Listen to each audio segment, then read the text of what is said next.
Olá pessoal do canal Brasil Notícias, estamos de volta trazendo mais informações. 24 de junho de 2019. Eu pensei que eu não ia falar dele hoje, mas vamos falar de Reinaldo Azevedo mais uma vez e dessa vez relacionado ao caso BNDES. Reinaldo Azevedo é o contraditório da própria contradição. Vocês entenderam? Não, né? Pois é. Vamos ao canal, se inscreve, comenta, compartilha, aperta a notificação daquele joia bacana. É o cara que não sabe de que lado fica.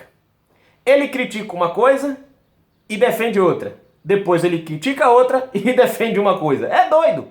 Não sei. Vamos lá. Olha só isso aqui, gente. É confuso o negócio. Cadê? Volta aqui, rapaz. A imensa hipocrisia de Reinaldo Azevedo e como se tira uma máscara com absoluta facilidade. Gente, olha, eu vou dizer uma coisa, viu? É muito simples desnudar o caráter do jornalista Reinaldo Azevedo, ex-blogueiro da Veja e da Rede TV. Atualmente com seu blog hospedado no UOL. A opinião do jornalista varia conforme a conveniência. Tomemos como exemplo a questão do BNDES. Pula propaganda. Aliás, durante os governos do PT, suas posições sobre muitos temas eram idênticas às do presidente. Presta atenção nisso. Jair Bolsonaro. Agora, faz críticas ao atual presidente e finge nunca ter defendido as mesmas causas. Nesse texto, especificamente, abordaremos o tema mais quente dos últimos dias, o BNDES. Diante da demissão de Joaquim Levy do cargo de presidente do BNDES, contratação do engenheiro Gustavo Montesano para ocupar o posto, num texto intitulado Filhos de Bolsonaro nomearam o presidente do BNDES, e a fala torta do general do dia 18/6/2019, o blogueiro diz, presta atenção, ele, Gustavo Montesano, aceita cumprir missões meramente políticas num cargo técnico e uma das que lhe foram atribuídas é levar adiante a caça às bruxas em gestões passadas no banco, muito especialmente a petista. Isso é ele dizendo já, né? Pois bem, Reinaldo, obviamente, quando disse que Montesano teria que levar diante a caça às bruxas, estava se referindo à exigência do presidente Jair Bolsonaro de que a caixa preta do BNDES seja aberta. Gravem bem esse ponto, viu? Em outras palavras, a exigência de que dados mais aprofundados sobre os empréstimos feitos na era petista, especialmente para ditaduras de esquerda como a cubana, venezuelana e algumas africanas, sejam tornadas públicas. Agora, cabe a pergunta, Reinaldo, essa exigência é meramente política mesmo? Ou passou a ser porque apenas o presidente a quem você tenta desmoralizar o tempo todo agora é Jair Bolsonaro? Agora presta atenção, essa daqui, ó. Agora há pouco ele foi contra, né? A questão do Bolsonaro abrir o caixa preta, disse que era uma caixa às bruxas. Agora presta atenção nisso aqui, ó. Em 22/5/2015, quando Dilma ainda era presidente da República, Reinaldo publicou em seu blog na Veja uma postagem com o título Dilma quer que BNDES continue sendo caixa preta e veta medidas sobre transparência. Reajam, senhores parlamentares. Esse veto tem que ser derrubado. Então, prestando atenção à coerência, é o mesmo cara, gente. Não é outro jornalista, não. É o mesmo cara. Reinaldo Azevedo criticando Bolsonaro porque ele abriu a caixa preta. Reinaldo Azevedo criticando Dilma porque ela não abriu a caixa preta. Pergunto para vocês, como é que você pode dar confiabilidade, coerência a um cara que nem ele mesmo sabe o que ele quer? Continua. Ele inicia a postagem dizendo, vamos lá. Pois é, a presidente Dilma Rousseff está doidinha para que a gente tenha a certeza de algo de podre se passa no reino do BNDES, não é mesmo? Ou não teria como agir dando uma desculpa mandrake para manter operações secretas de um banco público de fomento. Insista-se neste caráter. Trata-se de um banco de fomento, não de um ente estatal que dispute com entes privados fatias de mercado. Ao sancionar a lei que garantiu um crédito de até 30 bilhões de reais do Tesouro para o BNDES, a presidente vetou a emenda aprovada pelo Congresso que proibiu o banco a alegar sigilo em suas operações, muito especialmente naquelas realizadas no exterior. Ou por outra, a presidente quer que o BNDES continue a ser a caixa preta que empresta dinheiro a Cuba, Venezuela ou Angola sem prestar contas a ninguém. Isso são falas dele. Mas não só alguns potentados da economia nacional também estão agarrados às tetas do banco.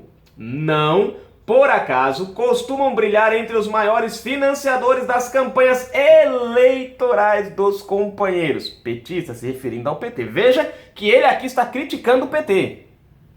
E criticando a atitude de Dilma Rousseff em não tornar público as movimentações do BNDES. Não abrir a caixa preta. Bom, em outro trecho, ele faz uma defesa contundente do fim do sigilo.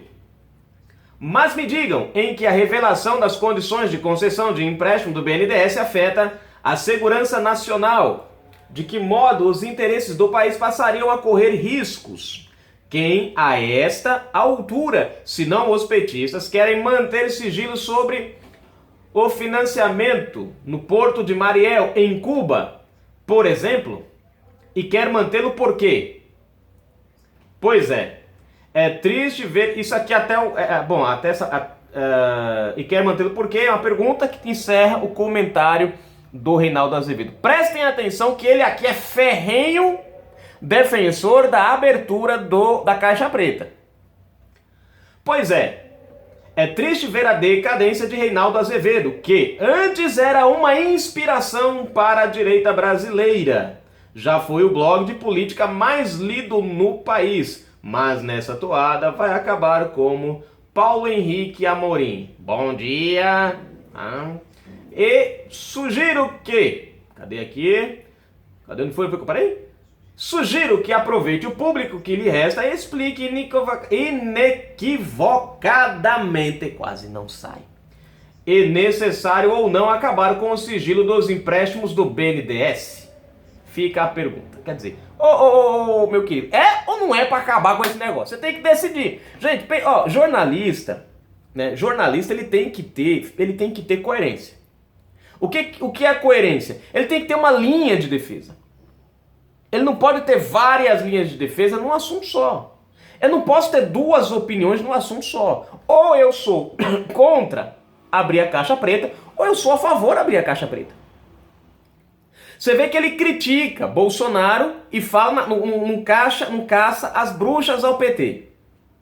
Porque Bolsonaro está abrindo a caixa preta do BNDES, e eu já trouxe uma matéria para vocês mais cedo hoje, mostrando que o dinheiro, financiamentos do BNDES foram para fora do país, e quem eram os avalizadores dessa conta? O povo brasileiro, o contribuinte, você e eu. Em outras palavras, se eles lá não pagam, nós pagamos. Resultado, eles não pagaram, nós estamos pagando. Correto? Pronto. Então ele vai, e no governo Dilma, ele critica a Dilma por colocar sigilo em tudo, critica a Dilma por não deixar ninguém investigar nada. Certo? Mas no governo Bolsonaro ele critica justamente porque Bolsonaro abre as portas do BNDES para ser investigado.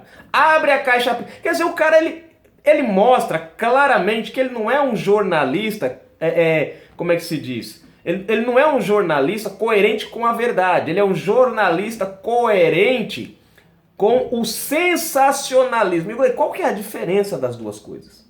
A diferença, gente, é que a verdade nem sempre dá audiência. Eu tiro aqui por mim, muitas vezes eu publico vídeos aqui que são poucas visualizações. São poucas, por quê? Porque são coisas que o povo... Não, é a verdade, mostra o avanço, principalmente coisas sobre o avanço do governo Bolsonaro, quando pouquíssimas pessoas acessam. e comentam. Agora, quando você mostra alguma coisa trágica, todo mundo cai a um monte de visualização. E é o que acontece com o tipo de jornalista que vive da audiência e não da veracidade das coisas. Quando ele está num regime e aí falar contra, vamos dizer assim, esse regime, dá ibope, ele vai falar contra, porque dá ibope. Aí muda-se o regime, muda-se a forma de governar. Então aquilo que ele criticava, né, deixa de existir, e aquilo que ele apoiava passa a existir. O que acontece com ele? Ele inverte. O que ele criticava ele apoia, e o que ele apoiava ele critica. Por quê? Porque vai dar ibope, tudo contra dar ibope. No meio jornalístico, você falar contra dá ibope. Então esse cara ele não tem compromisso com a verdade, ele não está preocupado em informar você, ele está preocupado em fazer sensacionalismo. Chamar a sua atenção para uma matéria que tem o único cunho exclusivo de ter sua audiência. Não tem preocupação se você vai estar sendo informado com a verdade ou não. Você vê que o primeiro lá em cima ele coloca filhos de Bolsonaro, tal, o nome do cara lá, como se colocar esse argumento fosse o povo, vamos lá, com os filhos de Bolsonaro. Só que tempos atrás ele criticou Dilma Rousseff por não abrir o bem. Quer dizer, se ele fosse um jornalista coerente e compromissado com suas ideias, porque aqui ele mesmo não tem nem ideia das ideias dele. É aquela história que eu falo, o pessoal da esquerda são contra eles mesmos, porque eles defendem uma ideia, mas ao mesmo tempo eles vão lá e esculhambam com a própria ideia. Você entendeu? É uma incoerência com eles mesmos. Você vê que aqui ele entra em conflito com ele próprio. Esse cara precisa de um psicólogo para ver se ele centra as ideias dele e vai num rumo só. Né? Então esse é aquele tipo de jornalismo que a gente olha, dobra, chega embaixo da gaiolinha, põe lá e deixa lá um monte de passarinho dentro fazendo a festa. Porque informação nenhuma tem. Né? Credibilidade nenhuma tem. Você tem que ser coerente, você defende uma coisa num governo. Quando entra o do governo e o governo começa a fazer aquilo que você defende, aí qual é o seu papel? É você começar a mostrar os benefícios daquilo que você defendia no governo anterior, que era o contrário, e agora você mostrar os benefícios do governo atual que, né, faz aquilo que você defendia. Qual era o dele? Se ele fosse um jornalista coerente, ele ia começar agora a fazer os comparativos do que Dilma fez de errado lá e mostrar o que Bolsonaro está fazendo no BNDES, que está trazendo de benefício para o país. Ele não ia criticar. Você vê, uma hora ele critica o PT porque o PT foi quem criou esse monte de muralha, blindou o BNDES. Agora ele critica Bolsonaro porque Bolsonaro tira a blindagem. Gente, peraí. Né? Com todo o respeito às mulheres, claro que eu vou dizer aqui, né? Ele tá que nem aquela mulher que vai se vestir para sair. Ela chega em frente ao espelho, aí o marido tá lá no quarto, lá se veste, vai em frente ao espelho, aí olha aquele... Aí ela chega e fala, não, esse vestido eu não vou não. Aí pega dois vestidos, um vermelho e um azul, ambos bonitos. Aí chega pro marido, amor, querido, eu vou com vermelho ou eu vou com azul? Aí o marido olha e fala, cara, esse vermelho fica bem, né? Vai com vermelho, amor. Tá bom, eu vou com azul. O azul é legal. Mas pensando bem, o vermelho cai bem. Quer dizer, é aquele que não sabe o que quer, não sabe, né? Claro, gente, entendam, mulheres, vocês são maravilhosas, né? São essas coisas que enlouquecem a gente, come o juízo da gente, mas a gente gosta, não tem jeito, faz parte, né? Então, gente, o que acontece? Onde é que eu tava? Até me... Oh, meu Deus, fugiu agora. Voltando aqui. É mais ou menos o Azevedo. Só porque a questão do Reinaldo Azevedo é uma questão que tem a ver com um público. Um público que um dia já se espelhou nas matérias dele, mas que hoje perdeu toda a sua credibilidade. O cara tá caindo, gente. Sabe o que eu não consigo entender como é que esses caras não conseguem enxergar. Eles têm tudo, eles tinham tudo para se tornar hoje... Ele naquela época ele era defensor da direita. Hoje ele tinha tudo para ter uma moral elevada. Por que ele tinha tudo para ter uma moral elevada? Porque aquilo que ele defendia, Bolsonaro hoje está realizando. Seria a hora ideal dele pegar e mostrar que as próprias opiniões dele eram produtivas. Não, o que ele está fazendo? Gente, para vocês terem uma ideia, o cara está tão perdido que quando ele criticou lá a Dilma e agora critica o Bolsonaro, ele está dizendo, eu sou xarope, o que eu defendia estava errado. E o que estava errado estava certo. Só que o que estava certo naquele tempo era errado. E aí dá um nó. Acabou. Não vou nem continuar, porque isso aí vai dar um loop, que nem diz o comentarista aí, da gente, né, dos comentários. Vai dar um loop danado na cabeça, dá um nó. A cabeça dele tá assim. Se amanhã entrar que Deus o livre, nos perdoe, meu pai eterno, até, né? Entrar um governo de esquerda e começar a blindar de novo, aí ele vai criticar o governo de esquerda. É capaz de ele passar a defender o Bolsonaro nesse período de novo. Vocês entendem? Então, infelizmente, Reinaldo Azevedo está andando de ladeira abaixo. O cara se aliou ao The Intercept, acabou. Ele não tem mais uma responsabilidade com o leitor, com o ouvinte do programa dele. Ele simplesmente quer causar polêmica. E para isso, vale qualquer coisa, até a desinformação. Canal Brasil Notícias.